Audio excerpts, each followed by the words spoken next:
Right, it is time for weeknight edition of the Power Rankings and the 10th edition of the Power Rankings this season.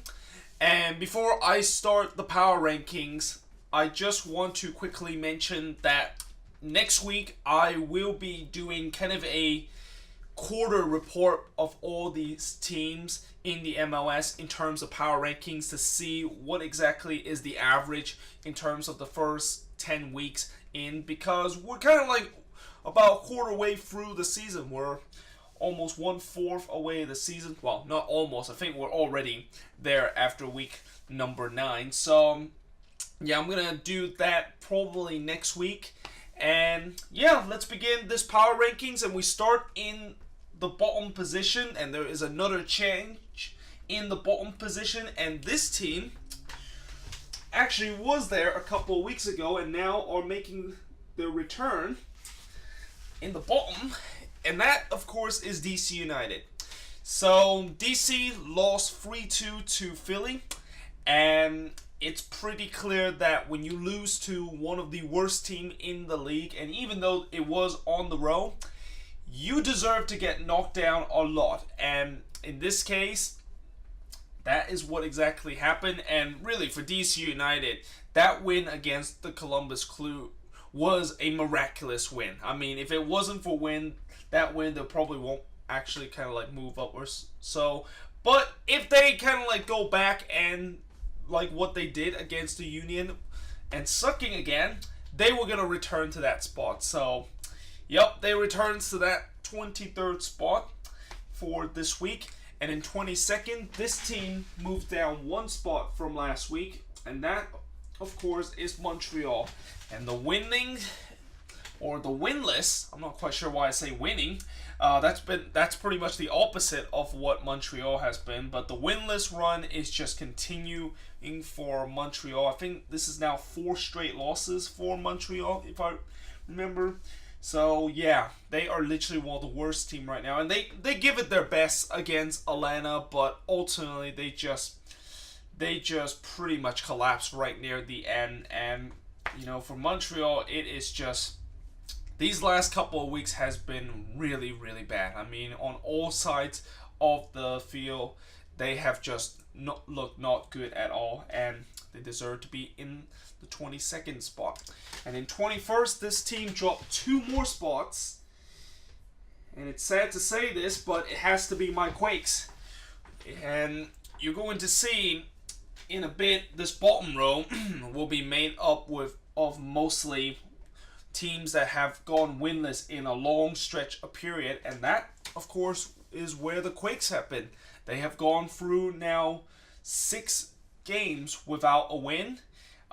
They have not won a game since they beat Minnesota early in the season, and it's been a frustrating year as a Quakes fan, and that frustration continued when we lost to the Crew and gave up a late goal to get out of this Eastern Conference trip with absolutely nothing.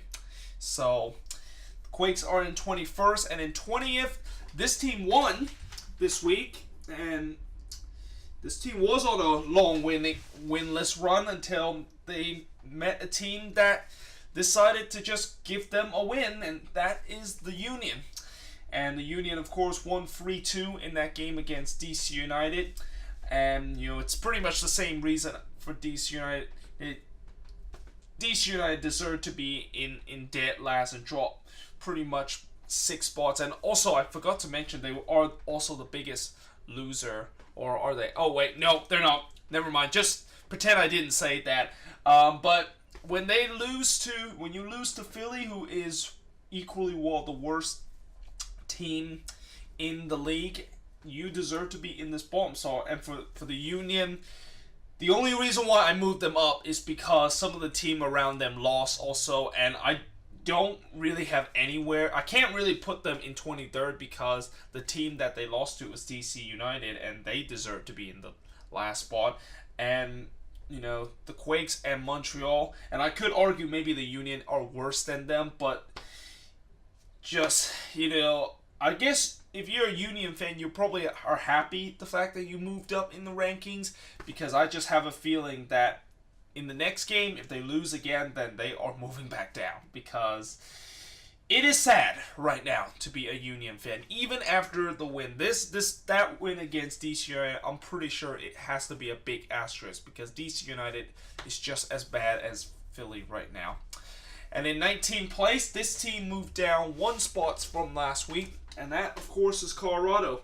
So Colorado dominate the game against Orlando City, and all they had to do was finish those chances against the Lions of Orlando City, and they couldn't. And if they would have finished those chances, they would have moved up maybe a couple of spots.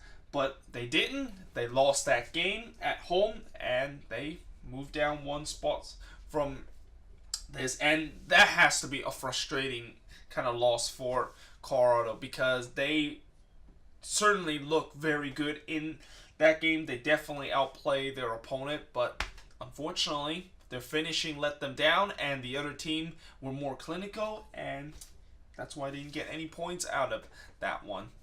And in 18th place, this team moved up 4 spots, and that, of course, is Vancouver. And despite the fact that they are one of the biggest mover this week, don't let that too hype up for you, Whitecaps fans, because some of these teams that is below them, the reason why they moved up so high is because these teams lost, or either got a result that is against a team that is already in this bottom row. So don't get too hyped up that you are moved up 4 spot. You know, Vancouver is just still equally bad. I mean, you could argue that these 6 teams right here near the bottom are just as bad as each other, and they're kind of like in that same rankings of just the worst team in the league right now. And moving up into 17th, and this team is actually the biggest loser, as I originally said DC was the biggest loser, but this team was actually the biggest loser, and that, of course, is Houston, who dropped down 8 spots from last week. And I think Houston certainly deserved this drop. I think some people might say that I put them a little bit too high after that 5-1 win against TFC2, because it was TFC2, and that this team was on a long winless streak after that win against TFC2. And a combination of the fact that they lose to Minnesota, which this is no disrespect to Loons fans, but if you lose to Minnesota, you will instantly drop very far. And, you know, like I said, a combination of that and the fact that they have been going on a long winless streak, they deserve to be in the 17th spot and move down 8 spot. And speaking of Minnesota, that's where they are, in 16th place. So yeah, I've been kind of moving up and down in terms of how Minnesota is this season. I had them, I think, at one point as high as 10th when they had that 2-game losing streak, or not 2-game losing streak, 2-game winning streak, that is. And I had them as low as like 23rd, I think. I think last week I put them in 20th, and if they would have lost this week, I would have put them near 23rd or 22nd. I probably would have put them in 22nd. So I kind of move up and down, because there's been times where I'm very happy that the Loons start to have a winning streak, and then there's just time where, okay, yeah, they are on a long losing streak. They definitely don't belong near the top 10.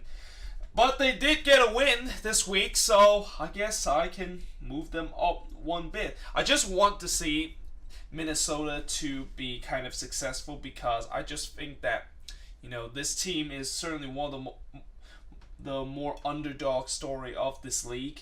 And, you know, I know that this game, the reason why most likely they won this game was because they had a big rally cry with the fact that, well, their big star player, Ethan Finley, went down with a torn ACL, and, you know, the team rallied around him and basically played their hearts out, and yeah, that's why they, of course, won that game. If Minnesota would have done that every single week, then they would be like near here.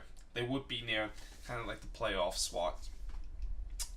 But in 15th, and this team moved down 2 spots, and somehow I still have them in 15th place, despite the fact that I'm trying my best effort to move Seattle down. And that, of course, like I said, is the Sounders, who I mean, yeah, they should have got a draw in that game against LAFC. And, you know, I actually have started to read the Reddit posts and also some of the comments on the official website of the MLS, and some people say that that wasn't really a foul that led to that free kick, and it looks like Will Bruin just kind of like shoved him off. I didn't really see the replay of that very clearly, but I might look at it. But yeah, Seattle should have got a draw. I mean, Stephen Fry mishandled that free kick, and basically it was just an absolute howler from him, and that is probably the reason why Seattle lost. And if Seattle didn't lose, I would have put them at the same spot, because, you know, I mean, I don't want to move them up, because then some people will start saying that I'm putting Seattle way too high, even though they are like right now the worst team in the league in terms of the standings. Well, actually, I think they're the second worst team besides TFC.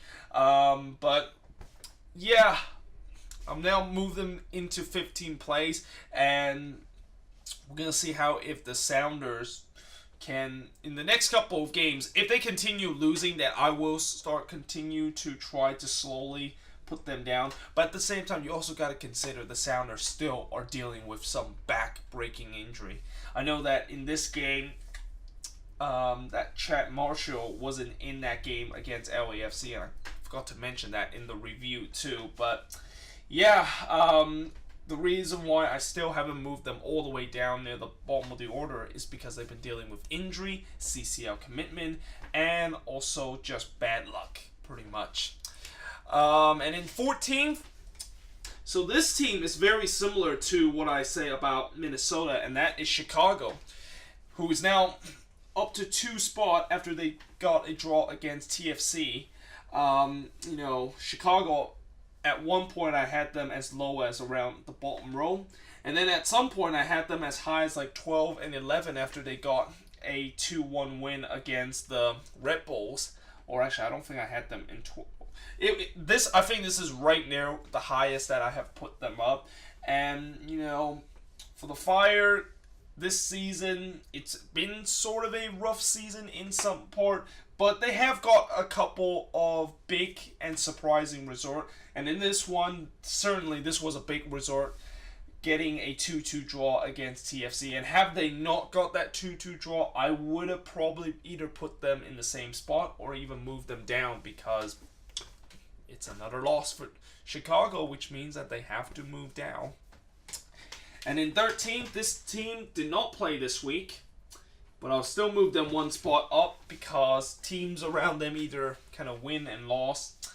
And that, of course, is Portland, who play my Quakes next week.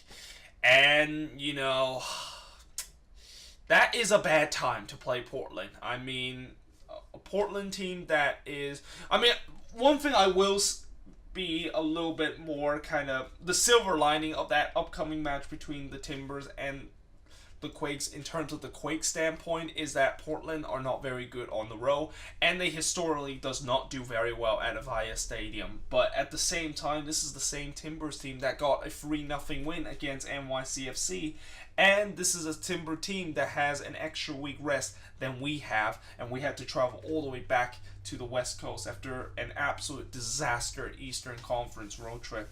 So there's that. So I don't know. I'm really nervous about this upcoming match against Portland. Like, I know that has to be a must-win, but the way that this team is playing, I don't know.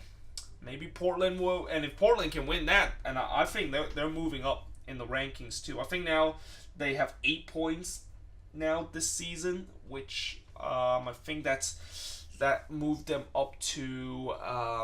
Okay, I gotta check I need to check the standings again. I haven't checked the standings a lot lately, so I'll check on that maybe after the video. I think they're like up to 8th and stuff like that in the Western Conference. But in 12th, in 12th place. Actually, did I put? Yeah, okay. RSL.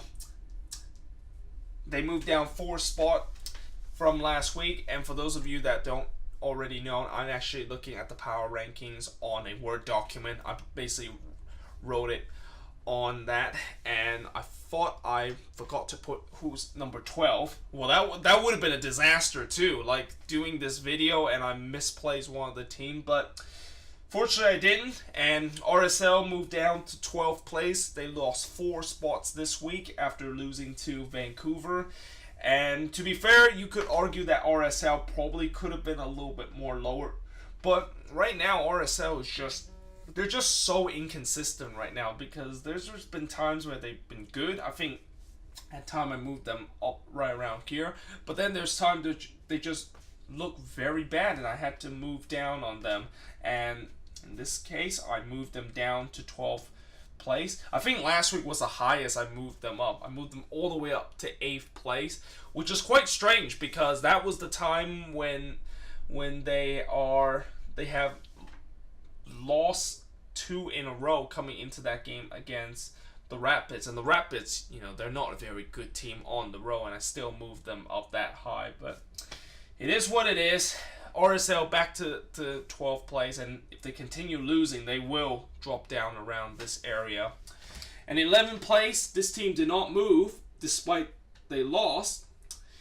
And that, of course, is the Galaxy. So I had a little debate of whether or not I should move the Galaxy down, because on one point they gave up 2 goals at home, and those 2 goals were preventable. But on the other point, they kind of got robbed in this game. I mean, the refereeing decision was completely against them, and the winning goal that the Red Bull scored was kind of shouldn't have happened if the referee did not award a penalty for handball that was clearly not handball. But it is what it is for the Galaxy. They're gonna have to swallow this defeat. And, for the Galaxy, it's been a bad run in these last couple of games. I mean, 3 straight loss at home now. And with the benefit of the doubt that, the Galaxy has, at times they have looked good, and at times they have kind of looked absolutely horrible. And I think that's kind of the pattern with some of these other teams too. Like, some of these teams like Seattle, Chicago, Portland, RSL, and the Galaxy, some of them have looked, at times they have looked good, but at times they just look really bad. So this is kind of like right around here. This is like the mediocrity kind of table right here in the middle of the part. And I think you could also say that there also is kind of like 3 groups in this power rankings. You got the absolute disaster and depressing part. You got the mediocrity, and then right here is where the top teams and the top dogs are in the league. But in 10th place, this team moved up 5 spots, and that, of course, is Columbus. And Columbus gets the benefit of the doubt that some of the team around them either lost or did not get a win, so that's why they moved up 5 spots. And I think they are also the biggest gainer and the biggest winner in this week power rankings, even though they only just managed to beat San Jose 2-1. But like I said, with all these other teams, Columbus is one of those teams that at times that they look good and at times that they've just looked bad. I mean, Columbus at times they looked good was the first couple of weeks where they were on a tear, but then they really cooled off and just been hitting the crossbar left and right and just cannot finish chances. But they finally got a win, so I guess that's why they're now. That is pretty much the reason why they're in 10th, because all these other mediocre teams either did not play this week or they lost this week. And in 9th place, this team is at the same spot as last week, and that of course is TFC, who drew against Chicago. And for TFC, it was pretty clear that they just ran out of gas right at the end, and they just couldn't quite get the 3 points, and they were trying to just coast their way near the end of the game because of what happened on Wednesday and how fatiguing and how just mentally disoriented they are after that loss against Chivas in the CCL final. But they still got a point out of it, which is something that I think TFC should be kind of proud of it, consider of that big hangover and just literally 3 days after that heartbreaking defeat. I mean, for a couple of teams, after that kind of heartbreaking defeat, 3 days is not a lot of time to recover, and most of the time those team does not respond. And for TFC, credit for them to almost pull off this win and finally get themselves going in the league. And I have no problem that. I have no kind of, well, not no problem, but I really don't think that TFC will be near the bottom very long. I think they will eventually get going very soon, since now they don't have CCL and other commitment that they have to worry about, and they'll basically make up their kind of slow start in some way right now in the league. And in 8th place, and this team moved up 4 spots, and I think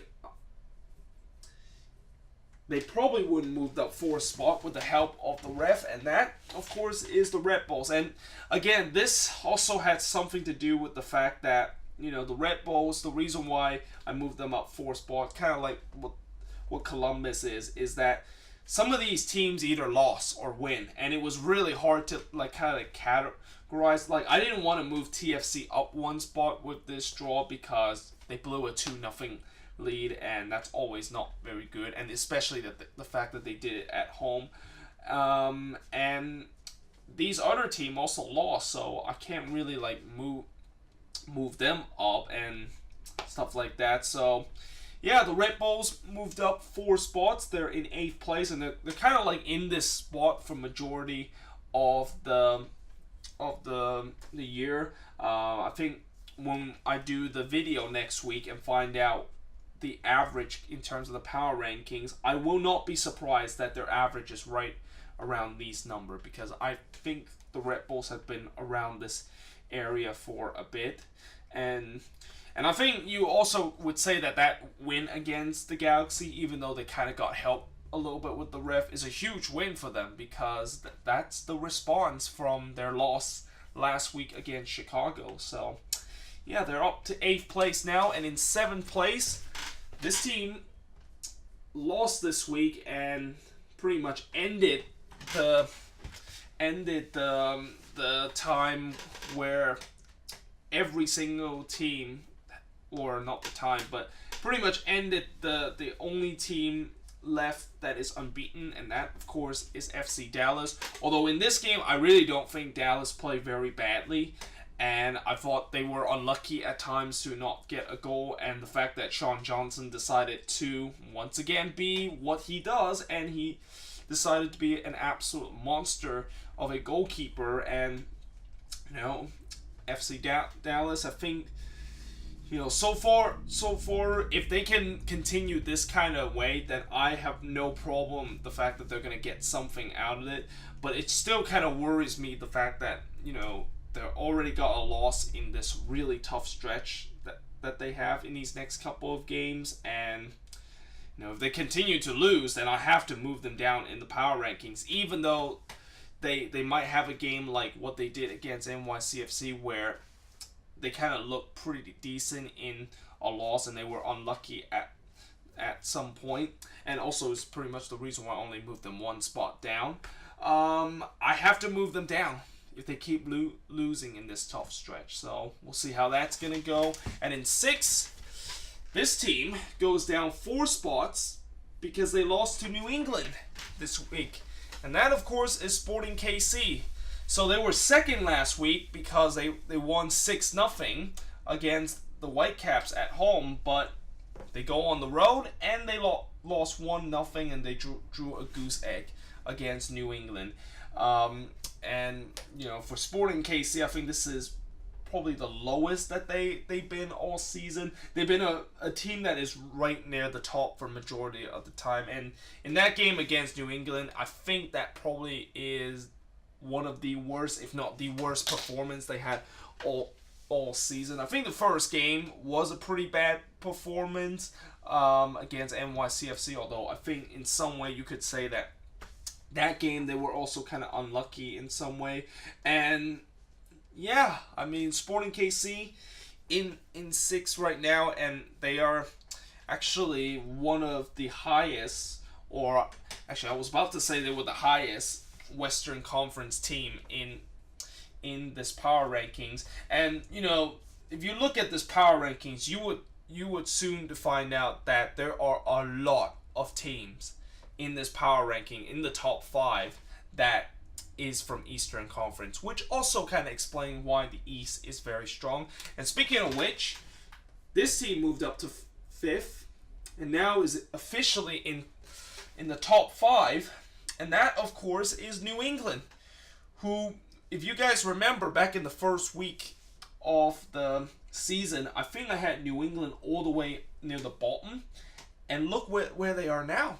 They're all the way up in 5th place. And I have a feeling when I do the average, it's going to come into kind of like a number that is near right around here. But New England, out of all these 23 teams right now in the power rankings, probably have gained the most steps right now. Like, they just keep winning games, keep getting big draws on the road, and you know, they're now all the way up in 5th place. And it's hard to believe that not a lot of people are talking about their good run in the beginning of the season and how they look like they are for real, and that potentially they can make the playoffs for the first time in a couple of years. But yeah, the Revs are all the way up in 5th place, and if they can continue to keep winning, then you could argue that they could be in the top 3, depending on if one of these teams start to lose. Because as soon as you get higher in the power ranking, it gets harder to move up,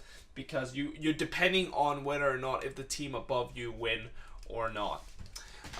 And in 4th place, this team gains a spot, and that of course is LAFC, being the lone representative in this power rankings in the Western Conference. And you know, LAFC kind of got lucky in this game with a 1-0 win. The only goal that they scored was literally a howler by the Sounder goalkeeper Stefan Fry, and you know, it wasn't a very good performance by them, but they did get a win.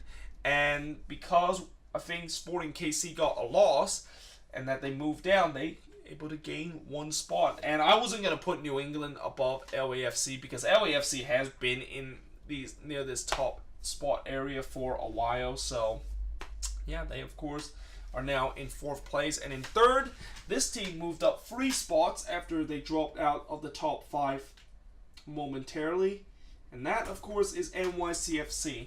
So like LAFC, NYCFC did not play very well, but they got the job done against FC Dallas, and their captain David Villa reached a milestone of getting 400 goals. And yeah, they're now back in the top 3. And the reason why they're not currently in 1st is because these next 2 teams are just literally the hottest team right now, that is not named New England. And this second team currently has the longest winning streak in the league at 5, and that of course is Orlando City. I mean, this team is just keep winning, and this team keep winning in definitely a lot of different ways. I mean, in this game they come from behind, and in the previous other game they made an extraordinary comeback. I heard that Orlando City fans always describe their team as the cardiac cats, and I think the reason why they kind of put that as the nickname is because this team always kind of have some heart-stopping moment in the last 15 minutes, whether it is them to try to hold on to the lead like this week game against Colorado, or coming back from a 2-0 deficit a couple of weeks ago against Portland and win it in dramatic fashion. So yeah, Orlando City now in 2nd place and just absolutely red hot right now. And speaking of a team that is also red hot, and that of course is Atlanta, who I think they have the longest longest unbeaten run right now at 7, I believe. This team is just unbeatable right now. I mean, it looked like this week when they play against Montreal, it looked like they were going to slip up. The fact that for so long of the game, they just could not find the ball into the back of the net. But eventually they did. And when they did find the ball into the back of the net, it was just a landslide after that, as they got a 4-1 victory over Montreal. And yeah, that of course is pretty much the power rankings for this week. Like I said, next week I'm going to do a special power rankings where I will be taking a look at all 23 teams of how they have done in terms of the power rankings average throughout the first 8 weeks, or not 8 weeks, 10 weeks, that is. And yeah, I hope you guys enjoyed this video. If you do, make sure you guys leave a like, smash that subscribe button. Did I put some team a little bit too high in the power rankings, or did I put some team a little bit too low in the power rankings? But yeah, I hope you guys enjoyed this video, and I will see you guys next time.